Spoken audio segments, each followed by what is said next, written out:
Hi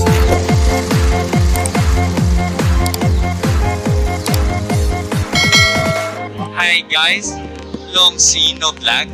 At nandito tayo para sa paglilinis uli ng bakuran ng ancestral house ng aming tatay at bale kami na lang magpipinsan ang paalit-salit na tumitingin dito para maglinis dahil ang aming mga tita ay nasa Maynila bale doon na sila nakatira at itong bahay na ito walang nakatira kapag may umuwi lang nagkakatao dito kaya banibisi-bisita lang namin para linisin. At syempre may bahay din kami na sarili at itong bahay ng aming lolo at lola ay inuuwian na lang kapag umuwi mga tita namin at nagtitipon-tipon dito kung bakasyon.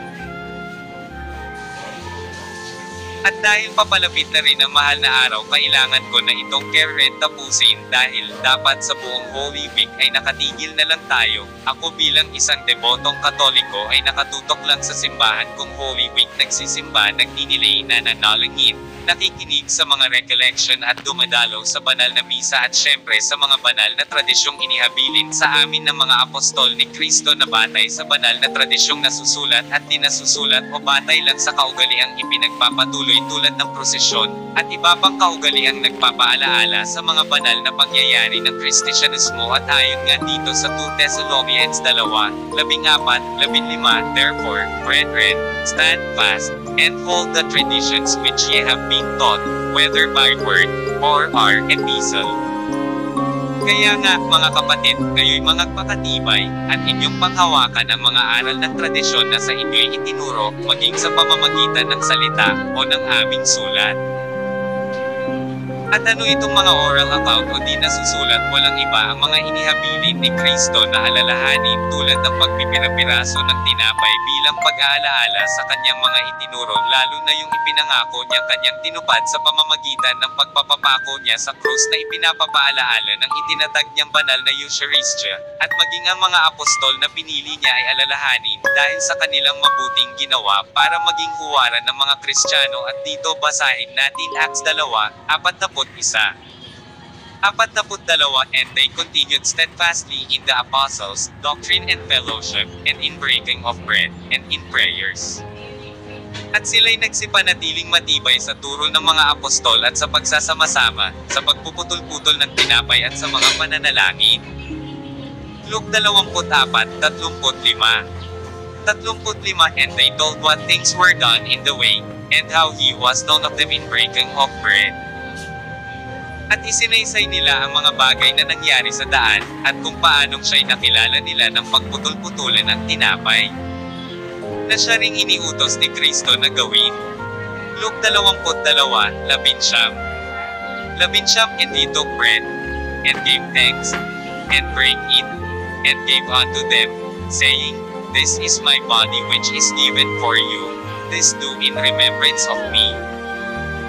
At siya'y dumampot ng tinapay, at nang siya'y makapagpasalamat, ay kanyang pinagputol-putol, at ibinigay sa kanila, na sinasabi, Ito'y aking katawan, na ibinibigay dahil sa inyo, gawin ninyo ito sa pag-aalaala sa akin.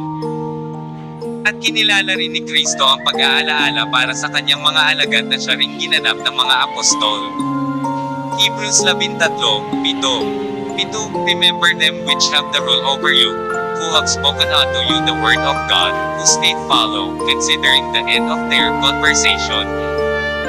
Alalahanin ninyo ang nangagkaroon ng pagpupuno sa inyo na siyang nangagsalita sa inyo ng salita ng Diyos, at sa pagdidili-dili ng wakas ng kanilang pamumuhay, ay inyong tularan ang kanilang pananampalataya. Kahit ang makasalanang babae nagbuhos ng pabango kay Kristo na ginawa niyang pamyunas, kanyang buhok ay pinahalagahan ng Panginoong Hesus na alalahanin ginawa niya bakit inaalala ang mga santo. Bawal ba alalahanin ang mga mabuting gawa ng mga lingkod ng Kristo lalo na ang mga santo? Matthew 26:13. Verily I say unto you, wheresoever this gospel shall be preached in the whole world, there shall also that this woman hath done, be told for a memorial of her. Katotohanang sinasabi ko sa inyo, saan man ipangaral ang ebangelyong ito sa buong sanglibutan, ay sasaysayan din ang ginawa ng babaeng ito sa pag-aalaala sa kanya. At ang pagpuprosesyon na kasama ang mga imahen ng mga santo o banal na martir na lingkod ng Kristo ay isang paraan para alalahanin sila at ituro sa mga tao ang kanilang halimbawa bilang modelo ng isang lingkod na Kristiyano. O kita nyo, kahit naglilinis tayo ng bakuran ay ibinabahagi natin ang Ebanghelyo. Dahil ayon nga sa paalala ng mga apostol na kailangang ipahayag ang Ebanghelyo napapanahon man o hindi, at lalo na ngayong napapanahon dahil papasok na tayo sa mahal na araw sa linggo ng palaspas, alangan enmang naglilinis ako ay ibubulalas ko ang aking galit sa mga nagnanakaw dito ng dahon ng malunggay, at bunga ng papaya na kailan lang malapit na mahinog ay inuunahan kaming pamutas porket madaling abutin ng kamay. Pero sana makonsensya na kayo dahil di mananatiling mabuti ang hatid sa inyo niya na paglabag sa ikawalong utos, huwag magnanakaw. Mahal ko ang bahay na ito at lahat ng lote ng aming mga ninuno, lalo na ang lupa ng aking lolo, yung tatay ng aking tatay na dito mismo sa bakurang ito, dahil ito ang mga legacy nila sa amin maliban sa aming angkan na mga gwapo. 24 characters, joke lang po, pero kayo na makapagsasabi niyan, huwag kayong kuripot at maramaw dahil kung anong ibinigay nyo o ginawa nyo sa inyong kapwa ay siya ring ibabalik sa inyo. Huwag na kayong magnanakaw dito, kung hihingi kayo di naman kami maramaw, tiyak binigyan kayo ng nararapat sa inyo. Oh my God! Wow! Oh my God! Oh my God! Wow!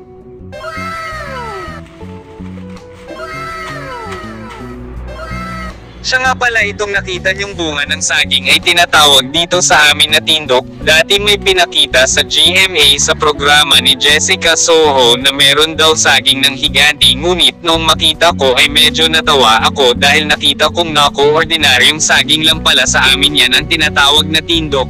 Ang tindok ay may kalakihan talaga kumpara sa ibang uri ng saging at kumpara sa buwig ng ibang medyo tipid lang talaga sa bilang at ng bunga, di tulad ng iba na mas marami, kaya malaki talaga ang bunga ng tindok. At itong nakita nyo ay malapit na pwede pahinugan. Yung nakita nyong mga ibang maliliit na puno ng saging na aking pinutol ay dati ng bulok ang banda ibaba dahil di namin ginagawang tumaas ang puno dito sa bandang malapit sa kawat ng kuryente, at yung mga bagong sibol naman ay binubunot ko para ilipat itanim sa bundok, at yung iba dito na malayo naman sa wire ng Meralco Estes or Eco ay hinahayaang mamunga tulad nito.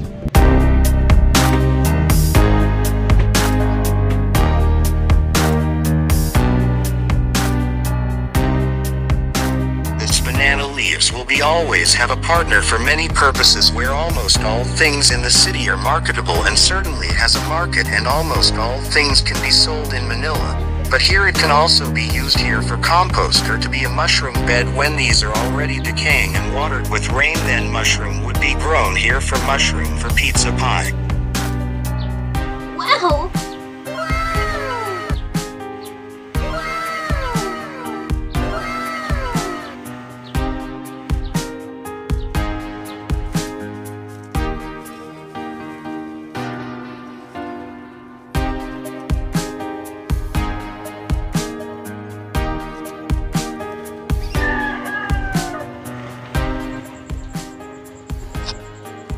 That the new generation of young people will continue to enjoy cleaning up yards or agricultural lands, cultivating the soil and planting not just for wealth, like those studying agriculture in college to work abroad with the reasoning that there are bigger salaries.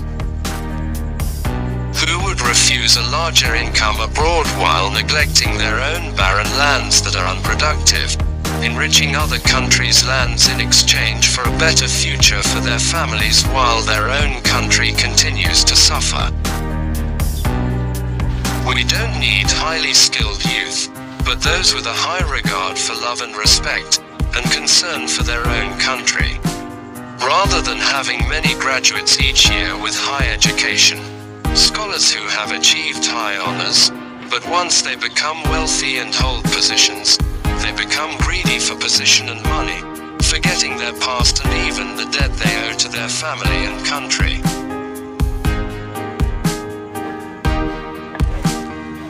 Tingnan nyo naman itong mga natambak kong mga plastic na basura, nagpapakita lang talaga ng kawalan pa ring disiplina ng mga Pilipino sa wastong pagtatapong ng basura sa tamang oras at lugar na walang pakialam sa pagkakalat kahit sa di nila lote na pagkatapos mulinisan ay tiyak may babalikan ka na naman sa susunod na para bang walang katapusan. Di bale itong mga dahon na nabubulok dahil kahit tambakin mo lang mapapakinabangan pa sa pagpapataba ng lupa, pero itong mga plastic walang pagkabulok kahit ilang paulit-ulit nating tambakin kung ibabalik sa dating pinagmulan o gamitan ng tinatawag na 3 errors na reduce, reuse at recycle. Kailan pa magbabago ang mga Pilipino na may disiplina?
makipot na daanan ay boundary ng pader ng bahay ng lolo namin at bahay ng kapatid naman ng lolo namin na magkabilang pader lang din. Bahay ang kabila nito ng dating naging Teniente del Barrio, tawag sa kapitan ng barangay sa panahon ng mga Espanyol hanggang panahon ng rehimeng Marcos Sr. na noon pa lang nagsimulang tawaging kapitan pero tinatawag pa rin Teniente Oya o Julian ng bale lolo rin namin na kapatid ng lolo namin ay ang kabilang bahay nito na pumapagitan ng pader na ito.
Life, environment, music, and travel.